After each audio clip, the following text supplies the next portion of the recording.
여러분 하루하루 삶이 어떠십니까? 하루하루의 삶이 어떠십니까? 왜 사냐고 묻거든 오지요. 하루하루 삶이 어떠십니까? 여러분 삶은 만족하십니까? 제가 질문을 잠깐 바꿔보겠습니다. 크리스천으로 세상에 살아가는 것은 좀 어떠십니까? 살아갈 만 하십니까? 크리스천으로 세상에서 살아가는 것이 어떠십니까? 만족하십니까? 녹록하지 않죠. 왜냐하면 크리스천으로 세상에 살아가는 참 힘든 일입니다. 왜냐하면 크리스천과 믿지 않는 사람들이 바라보는 것이 다르기 때문에 그렇습니다. 살아가는 삶의 목적과 가치관이 다르기 때문에 사실 우리가 세상에서 살아갈 때 항상 충돌이 일어날 수밖에 없습니다. 바라보는 것이 다르고 소망하는 게 다르고 값어치 있게 생각하는 게 다르기 때문에 그렇습니다. 하나님을 중심에 두고 사는 사람과 우리를 중심에 두고 사는 사람은 분명히 다르고 그 다름 가운데 충돌이 일어날 수밖에 없고 그 세상에서 살아가는 우리가 크리스천으로 살아가는 것은 참 힘든 일인 것 같습니다. 하지만 아이러니하게도 믿지 않는 분들은 믿는 사람들에 대한 기대가 좀 있습니다. 크리스천은 좀 다를 것이다.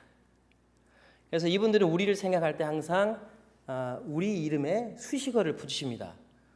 어떠한 장로님, 어떠한 집사님, 저분은 주님의 교회 성도님이셔. 어디 가도 우리가 드러나게 되어 있습니다. 예수를 믿기 때문에 그런 거죠. 그래서 그런지 왠지 세상과는 좀 다르게 우리가 행동하고 말아야 될 것 같은 거룩한 부담을 느끼곤 합니다. 화가 막 났을 때에도 으악 하지 않고 컴다운하면서 왠지 크리스천답게 주님의 온유를 닮아서 내 자신을 좀 드러내야 될 필요가 있는 것 같기도 하고 그렇게 행동해야 될 것 같기도 하고 좀 더 지혜롭게 살아가야 될 것 같기도 하고 좀 더 부유해야 될 것 같기도 하고 더 많은 것을 가져야 할 것 같기도 하고 세상은 우리를 향해 손가락질하면서 동시에 우리를 향한 기대를 가지고 있습니다. 그래서 살아가는 게 쉽지 않습니다. 내 삶도 살기 힘든데 크리스천답게 살아가는 게 여간 쉽지 않기 때문에 그렇습니다. 특별히 요즘같이 진리나 절대적인 가치가 무너진 사회에서 살아가는 것은 정말 힘듭니다. 왜냐하면 우리는 올곧게 하나님의 말씀을 중심에 두고 살아가고 있기 때문에 그렇습니다. 여러분 하나님의 말씀은 진리입니다. 여러분 믿으십니까? 이 진리를 붙잡고 있는 우리가 상대주의가 팽배한 이 세상에서 이 사회 가운데서 살아가는 것은 여간 어렵지 않습니다. 여러분 혹시 젠지 세대를 아십니까? 젠지 세대. 이 세대는 1997년부터 2012년 사이에 태어난 사람들을 일컫는 말입니다. 다양한 특징들이 있는데 그 중에서 이 젠지 세대들은 내가 생각하는 것이 옳다고 생각하는 성향이 강합니다. 그래서 내가 생각하고 내가 선택하는 것이 옳기 때문에 그렇게 살아가려고 그런 강한 압박 가운데서 그렇게 자신을 중심에 두고 살아가는 사람들이 젠지 세대라는 거죠. 우리도 물론 그러긴 했는데 요즘 세대는 더 강하대요. 내가 생각하는 게 맞습니다. 내가 생각하는 게 옳아요. 그래서 어른들이 무슨 말을 해도 크리스천과 젠지 세대 사람들이 토론하는 것을 제가 동영상에서 본 적이 있는데 이 젠지 세대 사람이 크리스천에게 묻습니다. 당신은 크리스천입니까? 네, 저는 크리스천입니다. 그럼 제 질문에 답을 좀 해보십시오. 남자가 임신할 수 없다고 생각하십니까? 네, 크리스천이 이렇게 대답합니다. 네, 당연히 그럴 수 없습니다. 남자는 임신할 수 없습니다. 여러분 뭐라고 대답하시겠습니까? 근데 이제 젠지 세대 이분이 크리스천에게서 막 화를 내기 시작합니다. 그리고 뭐라고 말하냐면 당신은 성차별주의자입니다. 어떻게 남자가 임신할 수 있다는 것을 부인합니까? 이해가 안 되시죠? 그분들은 저희가 이해가 안 될 겁니다. 이와 반대되는 일이 있기도 합니다. 동영상을 보는데 한 남자분이 막 울기 시작하는 거예요. 막 울고 있습니다. 어떻게 남자가 임신할 수 있습니까? 그래서 이제 의사 선생님을 찾아갔습니다. 의사 선생님을 찾아가면서 저는 남자인데 어떻게 남자가 임신할 수 있습니까? 그러니까 의사 선생님이 아주 차분하게 설명을 해줍니다. 네, 남자는 임신할 수 없습니다. 그런데 본인께서 여자이셨을 때 관계를 하셨고 그때 임신을 하셨습니다. 남자는 임신할 수 없지만 여자는 임신할 수 있습니다. 당신은 여자입니다. 그러니까 이분이 막 화가 나서 업셋을 하시면서 이렇게 말합니다.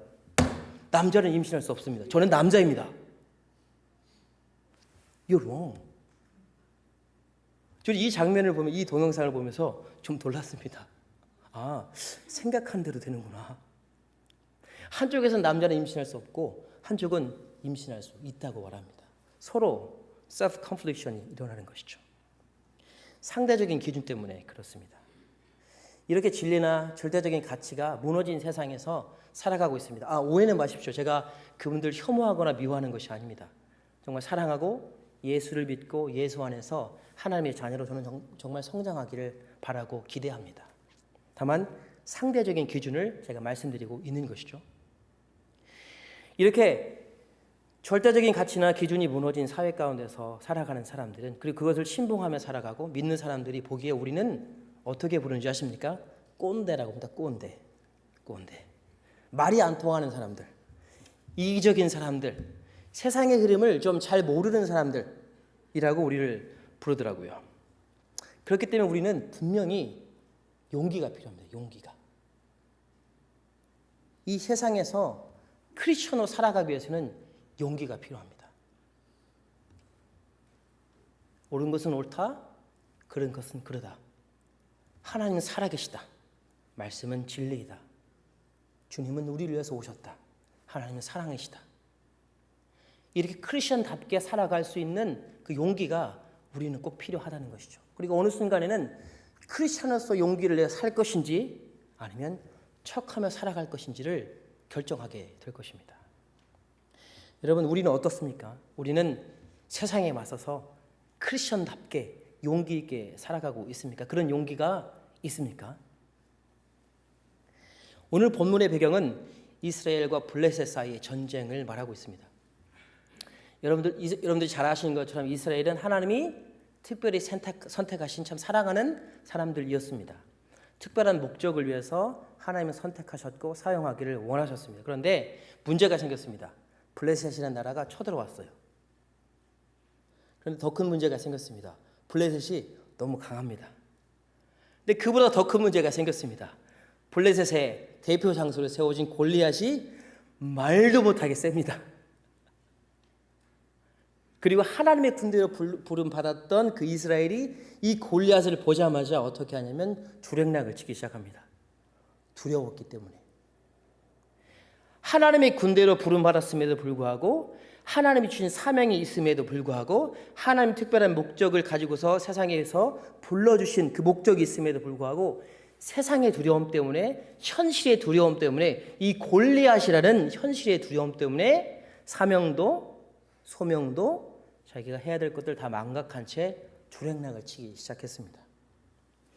그리고 하나님의 군대가 도망간, 벌벌 떨고 있는 이 이스라엘은 희망이 없어 보입니다. 그런데 하나님은 참 이때 역사하십니다. 우리가 아무것도 못할 때, 희망이 없다고 생각할 때, 지원했던 직장들이 다 막혔다고 생각할 때, 내가 꿈꾸는 것들이 안 된다고 생각할 때, 그래서 한숨 쉴 때, 희망이 없을 때, 모든 걸 다 포기했을 때, 그때 하나님은 항상 역사하시더라고요. 그것도 우리가 생각하는 방식, 우리가 생각하는 사람, 우리의 기대가 아니라 전혀 예상치 못한 한 사람을 통해서 하나님은 역사하십니다. 어리고 초라하고 부족한 그 약한 한 사람을 통해서 하나님은 역사를 시작하십니다. 그게 오늘 본문에 나오는 다윗입니다. 하나님은 정말 의외의 인물인 다윗을 사용하셨습니다. 하나님은 작고 약했던 다윗을 통해서 이 기골이 장대하고 거대한 세상이라는 골리앗을 넘어뜨리길 원하셨습니다. 하나님의 이 논리가 세상의 논리보다 우세하다는 것을 보여주길 원했고, 하나님께 붙잡힌 사람이 그 어떤 강한 사람도 무너뜨릴 수 있다는 것을 하나님은 보여주길 원하셨습니다. 그래서 보기엔 약한 다윗을, 보기에는 초라한 다윗을 선택하게 된 것이죠. 하나님은 골리앗같이 강한 사람이 아니라 다윗같이 연약한 우리를 부르셨습니다. 여러분 믿으십니까? 그리고 우리를 들어서 당신의 이야기를 세상에 하길 원하십니다. 하나님의 논리 첫 번째는 약한 자를 쓰십니다. 17장 41절로 43절까지의 말씀입니다. 17장 41절로 43절까지의 말씀입니다. 함께 봉독합니다. 시작.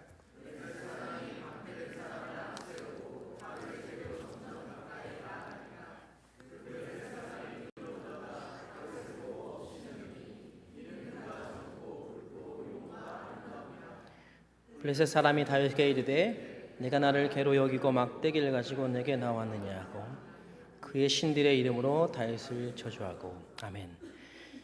세상은 강하고 더 있어 보이고 더 멋진 사람들을 선호합니다. 우리보다 나은 사람들을 선호합니다. 우리가 연예인들을 좋아하는 것과 마찬가지 원리 아니겠습니까? 세상은 그리고 이런 사람들이 성공한다고 믿고 있습니다. 반면 하나님은 약한 사람, 오히려 세상이 보기에는 보잘것없는 사람을 사용하십니다. 그게 하나님의 원리고 그게 하나님의 논리입니다. 다윗은 참 약한 사람이었습니다. 연약하고 어리고 연약하고 초라했던 사람이었습니다. 다윗은 나이가 많이 어렸습니다. 그래서 형들이 군대에 불려갔음에도 불구하고 다윗은 군대에 가지 않았습니다. 그리고 다윗은 집에서도 크게 인정을 받지 못했습니다. 이제 사무엘이 사울의 뒤를 이어서 기름 부을 왕을 선택하기 위해서 이새의 집에 방문하게 됩니다. 그리고 이새에게 말을 합니다. 아들들을 데려와라. 그러자 이새가 아들들을 데려옵니다. 그런데 7명의 형들은 불려왔는데 거기에 다윗은 없었습니다. 다윗은 뭐 하고 있었는지 아십니까? 양치고 있었습니다. 왕에게 기름 붓겠다고 아들들 데려오라고 했는데 그 자리에도 다윗은 들지 못했습니다. 또 다윗은 전쟁터에서도 형들에게 인정받지 못합니다. 다윗이 아버지의 부탁으로 도시락을 들고 형들을 방문하러 갑니다. 전쟁하러 간 것이 아니라 도시락을 들고 형들에게 방문을 하게 됩니다. 그러자 이 다윗이 골리앗을 보는데 이 골리앗이 자신의 하나님을 모독하는 걸 보고 화가 납니다. 어떻게 살아계신 우리 하나님을 모독할 수 있냐? 근데 그 소리가 들렸어요. 그러니까 형인 엘리압이 이렇게 말합니다. 들에 있는 양들을 누구에게 맡겼느냐? 나는 내게 교만과 내 마음의 완악함을 아노니 내가 전쟁을 구경하러 왔도다. 요약하자면 도시에게나 주고 가라. 또 다른 말로 하면 가서 양이나 쳐라. 형들에게도 무시당했던 사람이 다윗이었습니다. 또 오늘 저희가 방금 읽었던 본문에서 나온 골리앗은 어떻습니까? 다윗의 그 어림을 보고 그 자금을 보고 업신여기는 게 골리앗 아니었습니까? 적장한테도 업신여김을 당했던 사람이 바로 다윗이었습니다. 다윗은 나이도 어렸고 연약했고 초라했고 인정받지 못했습니다. 이스라엘이 원했던 장군은 다윗이 아니었습니다. 이스라엘이 원했던 장군은 골리앗보다 더 큰 장군, 더 무서운 장군, 더 힘이 세게 보이는 장군, 더 싸움을 잘하는 장군 아니었겠습니까? 그런데 하지만 하나님의 생각이 달랐습니다. 하나님은 세상이 원하는 것과 하나님이 원하는 것은 전혀 달랐죠. 세상은 외모를 보지만 하나님은 중심을 보시기 때문에 그렇습니다. 겉으로 보기엔 아무리 화려하고 많은 걸 가진 것 같아도, 많은 걸 누리는 것 같아도 그 마음에 하나님이 없으면 아무것도 아닙니다. 반대로 우리가 가진 것이 없다 하더라도, 세상이 누리는 만큼 누리지 못하다 하더라도 하나님만 있으면 그게 족한 것 아니겠습니까? 우리는 세상을 다 가진 거라 진배 없습니다. 하나님은 외모를 보지 않고 중심을 보십니다. 사무엘상 16장 7절 후반절을 제가 읽어드리겠습니다. 사람은 외모를 보거니와 나 여호와는 중심을 보느니라. 하나님은 다윗의 외모를 보지 않았습니다. 형들에게 치이는 다윗을 보지 않았습니다. 도시락을 들고 오는 초라한 다윗의 모습도 보지 않았습니다. 적장에게 아우 존엄하고 조롱받는 그 모습도 보지 않았습니다. 그 마음에 하나님이 있는지 없는지를 보았습니다. 세상의 다윗을 뭐라 하든 우리 눈에 다윗이 어떻게 비춰지든지 그 마음에 그 중심에 하나님만 있으면 되는 것이 하나님의 생각이었습니다. 그리고 그 마음에 하나님이 있음을 보고 하나님 다윗을 들어서 사용하시는 거죠. 아무리 자꾸 초라해 보여도 그 중심에 하나님이 있으면 하나님이 기뻐하십니다. 왜냐하면 그 중심에 하나님이 있기 때문에 그렇습니다. 그래서 다윗이 아무리 작고 연약하고 초라하고 나이도 어렵지만 이 거대한 장수 다윗을, 이스라엘의 그 군대가 벌벌 떨었던 그 다윗을 물리칠 수가 있었던 것이죠. 하나님은 도저히 상식으로는 이해되지 않는, 우리의 기대하고는 정반대되는 방식으로 이스라엘을 구원하셨습니다. 하나님은 보기 좋게 세상의 논리를 꺾으신 것이죠. 여러분 잘 한번 생각해 보십시오. 골리앗은 대략 한 290cm 정도 됐다고 합니다. 290. 다윗은 아주 여린 소년이었습니다. 다윗은 칼과 단창으로 나와 있었습니다. 칼과 단창을 가지고서 다윗과 싸우기 위해서 왔습니다. 골리앗은. 근데 다윗은 아주 작은 물맷돌을 들고 나왔습니다. 골리앗은 머리부터 발끝까지 갑옷을 입었습니다. 투구를 쓰고 풀 옵션으로 갑옷을 입었어요. 근데 다윗은 양치던 옷을 입고 전쟁에 나왔습니다. 골리앗은 전쟁의 베테랑이었습니다. 다윗은 처음 출전하는 것이었습니다. 그것도 형들 도시락 배달하러 왔다가 우연찮게 전쟁에 참여하게 된 것이죠. 우리가 보기에는 다윗과 골리앗의 이 매치는 미스매치입니다. 누가 봐도 골리앗이 이기겠죠. 하지만 하나님의 생각은 달랐습니다. 그리고 하나님이 우리에게 정말 보여주고 싶으셨던 것이 있습니다. 뭐냐면 그 중심에 하나님이 있고 하나님을 붙드는 사람이라면 그 사람이 아무리 약하고 초라하고 보잘것없고 없이 여기는 당하는 사람일지라 할지라도 그 중심에 하나님만 있다면, 하나님만 붙들고 있다면 그 누구보다 강해지고 그 어떠한 골리앗도 무너뜨릴 수 있다는 것을 하나님은 우리에게 보여주고 싶으셨습니다. 하나님께 붙들리는 것이 인생이라는 이 전쟁터에서 승리하는 비결임을 우리 모두가 알아야 될 것입니다. 하나님은 그것을 우리에게 가르쳐주고 싶어 하십니다. 여러분은 누가 더 강할 거라고 생각하십니까? 자신의 신체와 자신의 경험과 자신의 무기와 자신이 가지고 있는 것들을 자랑하며 신뢰하는 골리앗입니까?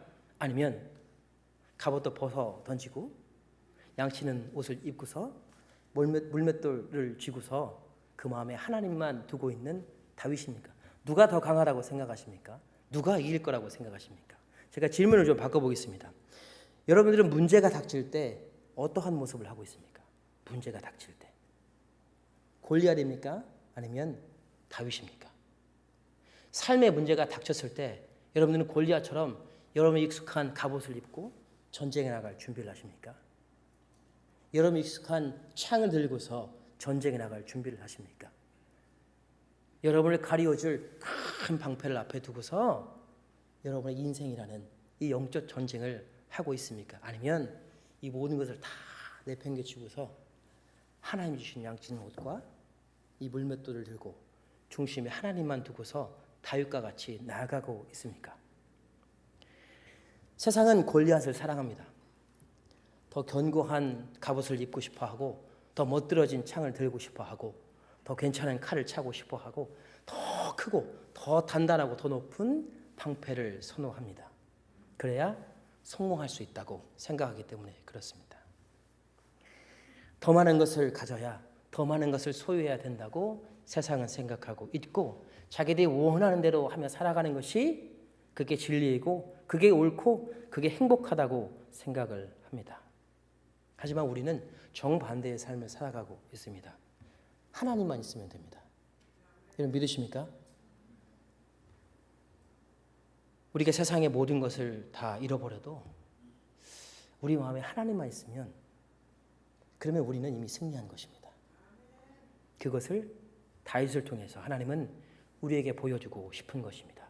세상의 논리가 맞는 것이 아니라 하나님의 논리가 맞다라는 것을 하나님은 우리에게 보여주고 싶으신 것이죠. 믿음이 결국 이깁니다. 저는 여기에 대한 확신이 있습니다. 믿음이 결국 이깁니다. 아멘이십니까? 하나님의 논리 두 번째는 약할 때 오히려 당당함입니다. 17장 45절로 46절까지의 말씀입니다. 함께 봉독합니다. 시작.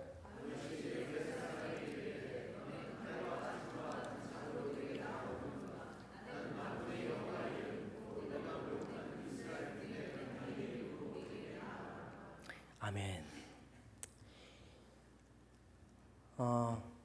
다윗의 모습을 잠깐 상상해 보십시오. 다윗은 양치기 옷을 입고 갔습니다. 사울이 자신의 갑옷을 줬는데 자신에게 맞지 않았어요. 자신이 편한 옷을 입고 나갔습니다. 전쟁에. 골리앗은 반면 모든 걸 다 갖추고 전쟁 준비를 했습니다. 이제 서로 맞닥뜨린 상태가 되죠. 미스매치죠. 그런데 본문을 읽는 가운데서 참 재미난 것을 발견했습니다. 뭐냐면 이 사람들의 좀 태도가 좀 바뀐 것 같아요. 태도가. 이 상황에서 이 사람들의 태도가 좀 달라요. 우리가 지금 본문을 읽었지 않습니까? 다윗이 블레셋 사람에게 이르되 너는 칼과 단창으로 내게 나아오거니와 나는 만군의 여호와 이름 곧 내가 모욕하는 이스라엘 군대의 하나님의 이름으로 내게 나아가노라. 여러분, 이 다윗의 고백이 여러분들에게 어떻게 들리십니까? 이 골리앗의, 이 기골이 장대한 골리앗의, 이 무서운 골리앗의 벌벌 떠는 그런 모습입니까? 이 고백이 너무 무서워서 너무 무섭다 해서 정말 발악을 하는 모습일까요? 다윗의 모습이 어떻게 보이십니까? 다윗의 모습이 정말 두려움에 떨면서 이스라엘 군대가 저렇게 벌벌 떨면서 하는 고백이 지금 우리가 방금 읽었던 45절 46절일까요? 여러분 어떻게 생각하십니까? 다윗은요 세상 당당합니다. 비록 이스라엘 군대가 골리앗을 보고 두려움 가운데 떨고 숨어 있지만 다윗의 마음에는 하나님이 있어 있기 때문에 당당할 수밖에 없었습니다. 다윗과 이 골리앗과 맞짱 뜰 용기가 이 다윗에겐 있었다는 것이죠. 반면 골리앗은 어떻습니까? 골리앗 17장 42절은 이렇게 말하고 있습니다. 방패든 사람을 앞세우고 다윗에게로 점점 가까이 나아가니라. 방패든 사람을 앞세우고 다윗에게로 점점 가까이 나아가니라. 방금 전까지 골리앗의 태도는 어땠습니까? 다윗을 향해서 조롱했죠. 한 주먹도 안 되는 녀석이 지금 나랑 싸운단 말이야? 이런 심정으로 자신들의 신들의 이름으로 다윗을 저주하고 하나님을 저주했습니다. 그런데 막상 전장에 나오는 다윗의 모습은 어떻습니까? 방패 뒤에 숨어 있습니다. 한 주먹거리도 안 되는 다윗과 싸우러 가는데, 갑옷도 없는 다윗과 싸우러 가는데, 자신이 지금 조롱하고 멸시한 다윗과 싸우러 가는데 머리부터 발끝까지 갑옷을 쓰고 긴 창을 들고 칼을 몸에 두르고 앞에 큰 방패를 두고서 이렇게 가고 있는 거예요. 이렇게.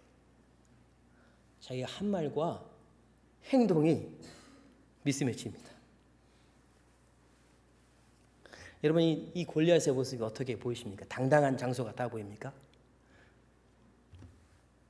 당당한 장소 같아 보입니까?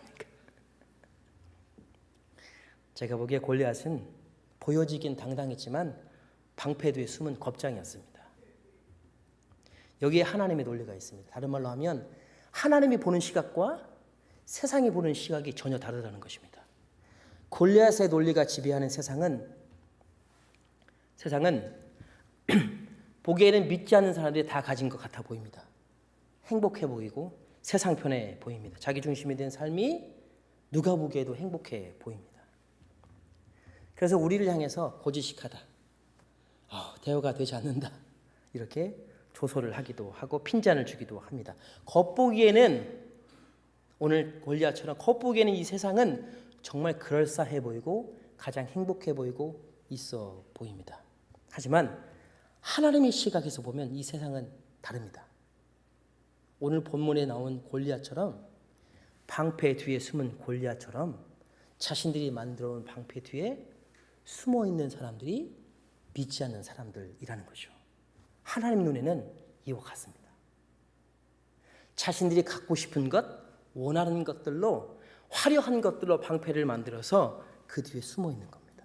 그래서 나는 두렵지 않은 척, 괜찮은 척, 나는 짱인 척 이렇게 살아가고 있는 모습이 하나님 보시기에는 세상 사람들이라는 것이죠. 두려움과 절망을 아무리 감추려고 해도 그 방패 뒤에 숨어서 아무리 감추려고 해도 감출 수가 없는 것입니다. 그래서 더 좋은 것으로, 더 멋진 것으로, 더 화려한 것으로 방패를 만들고 그 뒤에 숨어 사는 것 아니겠습니까? 여러분 생각에 인생이란 이 전쟁 가운데서 누가 승리할 것 같습니까?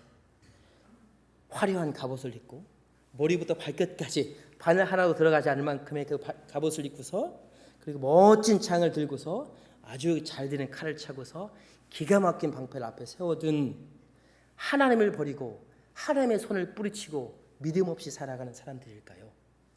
아니면 이런 걸 다 내팽개치고서 하나님만 붙들고 살아가는 여러분일까요? 인생이란 이 영적 전쟁 가운데서 누가 과연 승리자가 될까요? 우리에게 참된 행복은, 참된 승리는 세상의 논리를 따르는 데 있지 않습니다. 우리가 더 좋은 것을 입어도, 더 좋은 것을 먹어도, 더 많은 것을 소유해도, 더 많은 칼을 차고 더 멋진 창을 가지고 더 좋은 갑옷을 입어도 결국 우리 삶의 공허함은 해결할 수가 없습니다. 하나님이 없다면. 세상의 논리를 버리고 하나님을 중심에 모신 사람이 가장 행복합니다. 하나님이 계시기 때문에 그렇습니다. 그게 부유한 사람이고 그게 자족하는 사람 아니겠습니까? 할렐루야. 특별히 하나님을 의지하는 사람, 우리는 결국 승리하게 되어 있습니다. 왜냐하면 우리 인생의 마지막에 인생의 종이 땅 칠 때 하나님은 우리의 손을 들어주실 것이 분명하기 때문에 그렇습니다. 하나님의 논리 세 번째는 하나님을 믿는 사람의 손을 들어주십니다. 입니다. 17장 47절 말씀입니다. 함께 읽습니다. 시작.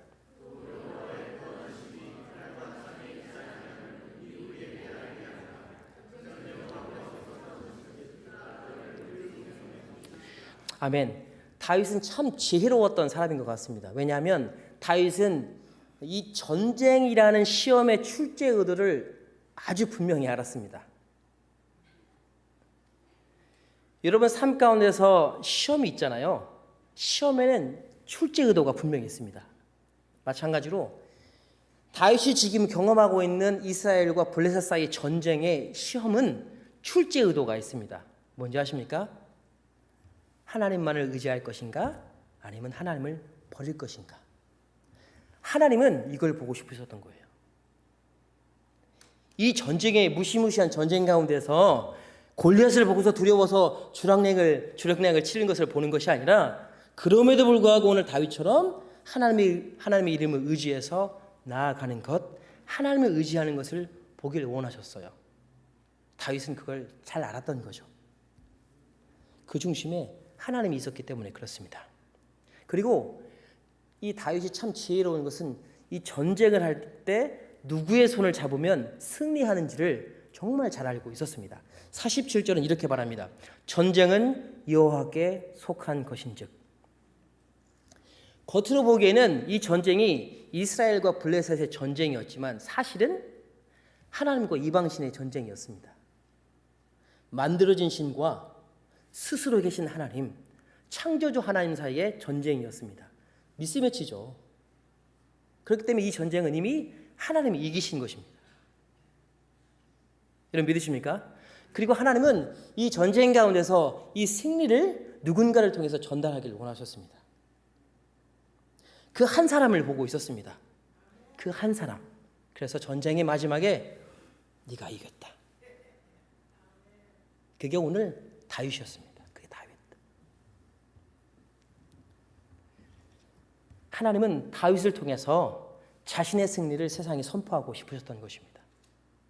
그 중심에 하나님을 모시고 약할 때 강함 되시는 하나님을 의지하고 오히려 약할 때 더 당당했던 그 한 사람 다윗을 보고 싶었고, 그 다윗을 통해서 하나님은 역사를 일으켜 주신 것이죠.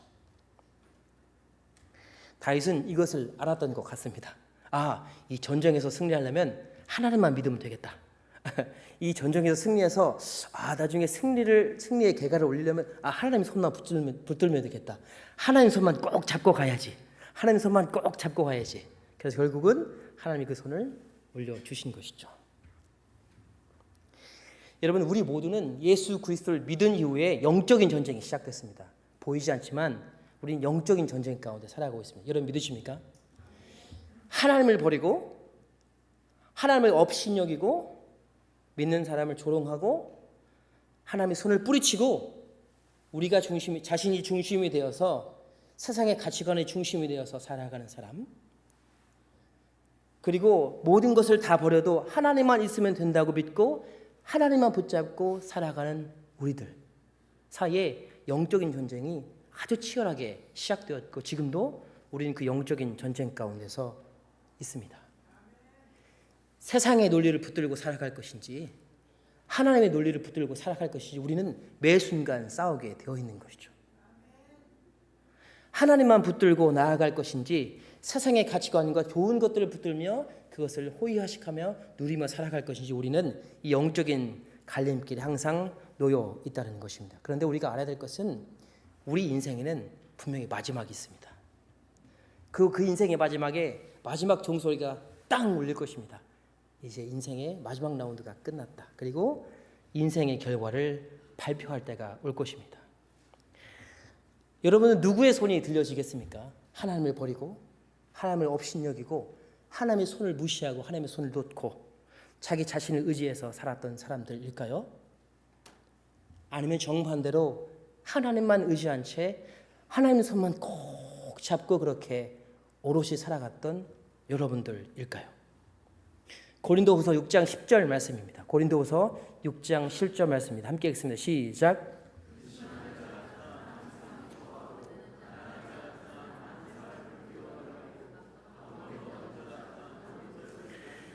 할렐루야.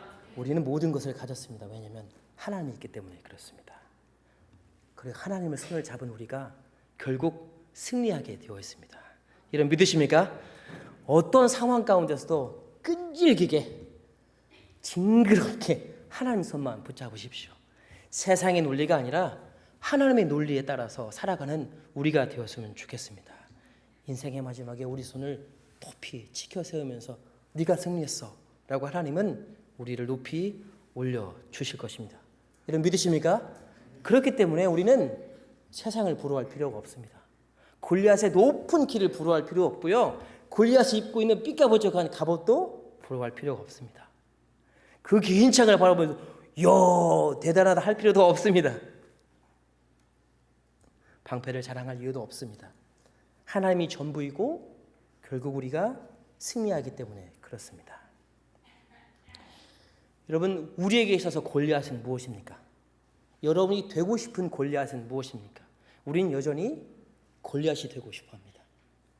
좀 더 컸으면 좋겠고 좀 더 덩치도 컸으면 좋겠고 좀 더 목소리도 우렁찼으면 좋겠고 좀 더 멋진 칼과 창과 방패를 가졌으면 좋겠죠.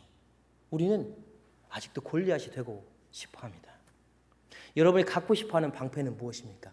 여러분의 절망과 이 두려움을 이 공허함을 그걸 가려주기 위해서 몇 겹이 수수히 쌓아내고 있는 여러분의 방패는 무엇입니까? 여러분이 우리가 붙들고 있는 세상의 논리는 무엇입니까? 하나님은 우리를 통해서 세상이라는 골리앗을 무너뜨리길 원하십니다.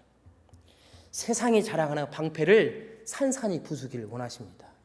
세상의 논리를 깨고 하나님의 논리를 세우길 원하십니다. 이게 오늘 본문이 말하고 있는 하나님의 우리를 향한 마음입니다. 그렇기 때문에 우리는 세상에 보기에는 아주 미련한 어처구니가 없는 하나님의 논리를 따라 살아야 합니다. 바쁠 때 더 기도하고 할렐루야. 아멘이십니까? 믿는 분만 아멘.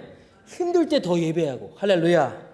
절망일 때 더 찬양하고 비교일 때 더 감사하고 없을 때 하나님으로 인해서 더 만족하고 고통이 있을 때 십자가에 달리신 주님을 바라보고 그럴 때 약할 때 강함 되시는 하나님을 경험하고 세상에 한눈 팔지 않게 됩니다. 그 결과 여전히 붙들고 있는 세상의 논리를 여전히 우리가 갖고 싶어하는 그 긴 창을 그 방패를 내려놓고 하나님의 손만 붙잡고 나아가게 될 것입니다. 그리고 그 결과 오늘 다윗처럼 세상당당한 세상 가운데서도 크리스천답게 용기 있게 살아가는 우리의 모습이 될 거라고 저는 확신합니다. 그 결과 매 순간 손들어 주시는 하나님을 경험하는 여러분들 되시길 주님의 이름으로 축복합니다. 함께 찬양하겠습니다.